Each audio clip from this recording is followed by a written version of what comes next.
Hello everyone and welcome back to another tutorial from Finance for Beginners. In this video, I'm going to show you how you can log into your existing account on the XTrend Speed Trading app. So let's get started right away. First of all, open up the XTrend Speed Trading app on your device.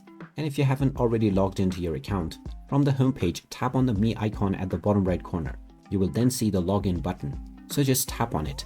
And now you will be taken into the sign up or login page. Tap on the login button from the top section. And now you can use your email address or your phone number.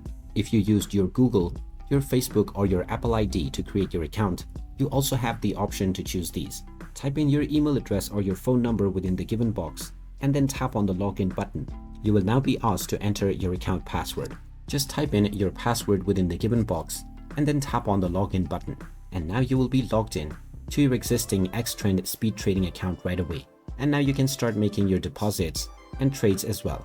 So there you have it. That is how easy it is to log into your existing account on the XTrend Speed Trading app. If you find this video helpful, don't forget to hit that like button and subscribe to our channel for more useful tips and tutorials. Thanks for watching, and I will see you again in the next one.